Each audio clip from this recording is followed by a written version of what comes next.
আমাদের তারাবির টাকা উঠেছে পুরো 1,00,000। 1,00,000 টাকা? হাফেজ সাহেব, এই নিন আপনার তারাবির 5,000 টাকা। এই টাকা দিয়ে আমার কিছুই হবে না। 1,00,000 টাকার কথাই শুনে আপনার মাথায় কোনো কাজ করছে না? না, এটা কেমন কথা সভাপতি সাহেব? আপনাদের বিবেকবোধ বলে কিছু নেই? আপনি কি টাকার জন্য তারাবি পড়িয়েছেন নাকি? সম্মানিত উপস্থিতি, আজকে আমাদের খতম তারাবি শেষ হলো। আমরা হাফেজ সাহেবকে সম্মানী দিয়ে বিদায় জানাবো। আমাদের তারাবির টাকা উঠেছে পুরো 1,00,000। 1,00,000 টাকা?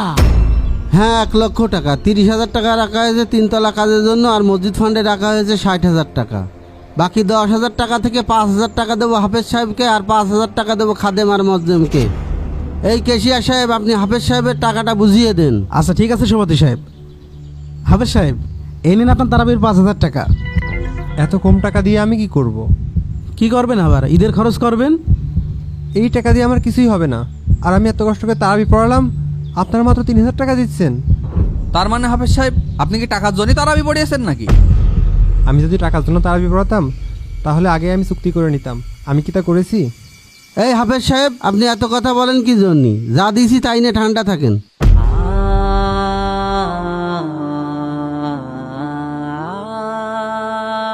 এটা কেমন কথা সভাপতি সাহেব? আপনাদের বিবেকবোধ বলে কিছু নেই? আমার ব্যাপার সম্মানীটুকু তো আমাকে বুঝিয়ে দিবেন নাকি? কেশিয়ার সাহেব, 1,00,000 টাকা তো অনেক টাকা, এত টাকা উঠলো কিভাবে? আমরা ওই টাকা তুলতেছিলাম তখন। আসসালামু আলাইকুম চাচা। ওয়ালাইকুম আসসালাম। আমাদের মসজিদের হাফেজ সাহেবের জন্য তারাবির টাকা তুলছি, টাকাটা দেন।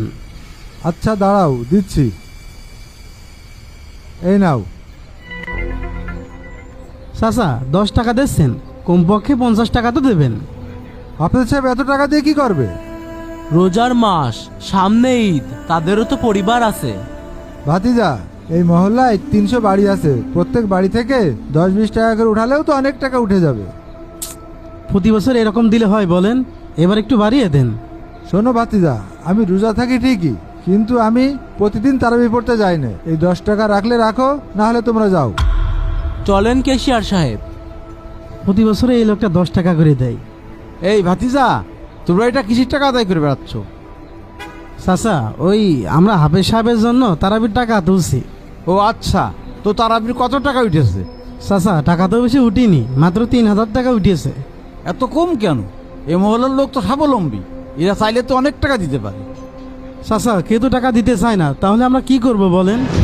আচ্ছা ঠিক আছে, ওই হাফেজ সাহেবের পিছনে নামাজ পড়ে আমি খুব শান্তি পেয়েছি। আমি উনাকে 1,00,000 টাকা দিব। তোমরা যে কোনো সময় এসে আমার কাছ থেকে এটা নিয়ে যেও। আলহামদুলিল্লাহ, ঠিক আছে কাকা, আমরা সময় করে একসময় আপনার বাসা থেকে টাকাটা নিয়ে যাব। আলহামদুলিল্লাহ, সত্যি মোস্তফা আঙ্কেল অনেক বড় মনের মানুষ। আপনি একদম ঠিক কথা বলেছেন ইমাম সাহেব। উনি ওই মসজিদের জন্য অনেক কিছু করেছেন। সভাপতি সাহেব, তারাবির টাকা উঠলো 1,00,000, সেখান থেকে মসজিদ ফান্ডে কেন রাখছেন? এ টাকার হকদার তো মসজিদ না, তারাবি পড়ানোর হুজুর। আরে ইমাম সাহেব, হাফেজ সাহেব এত টাকা নিয়ে করবেটা কি?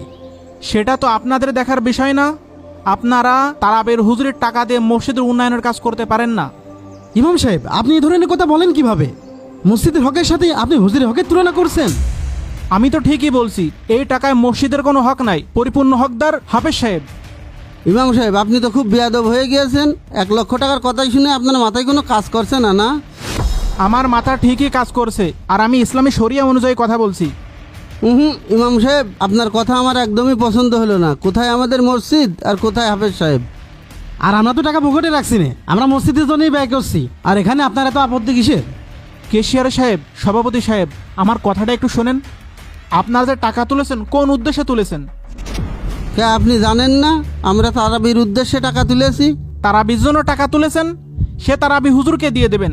সে টাকা মসজিদ ফান্ডে কেন রাখবেন? এত ভাগ বাটোয়ারা কেন করবেন? দেখেছেন, এই ইমাম সাহেব মুখে মুখে তর্ক করা শিখে গেছে। ঈদের পরে এই হুজুরকে আর মসজিদে রাখা যাবে না। দেখেন কেশিয়া সাহেব, আমাকে রাখা না রাখা আপনাদের ব্যক্তিগত বিষয়, কিন্তু যেটা সত্য সেটা আমাকে তুলে ধরতেই হবে।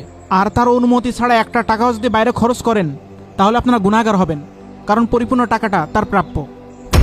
ইমাম সাহেব তো ঠিকই বলেছে, কারণ তার কথাতে যুক্তি আছে। এই টাকার হকদার তো মসজিদ না, এই টাকার হকদার তো হাফেজ সাহেব। আর তাছাড়াও মোস্তফা আঙ্কেল তো আপনাদের মুখ দেখে টাকা দেয়নি, টাকা দিয়েছে হাফেজ সাহেবের জন্য। ঠিক বলেছেন।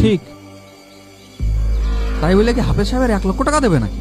হ্যাঁ, আমরা দাঁড়িয়ে কষ্ট করে নামাজ পড়িনি, আমাকে হাদিয়া দেবে না? অধিকাংশ মসজিদে এই কাজটা করা হয়।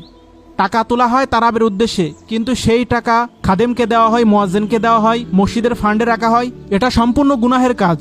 আরে হাফেজ সাহেব কষ্ট করে তারাবি পড়িয়েছে, তার টাকা চাইতে হবে কেন? আপনারা খুশি খুশি তাকে টাকাটা দিয়ে দেবেন। এমনিতে আপনারা টাকা কম দিচ্ছেন, হুজুরের হক মারছেন। একটা কথা মাথায় রেখেন, এর জবাব কিন্তু আল্লাহর কাছে অবশ্যই দিতে হবে।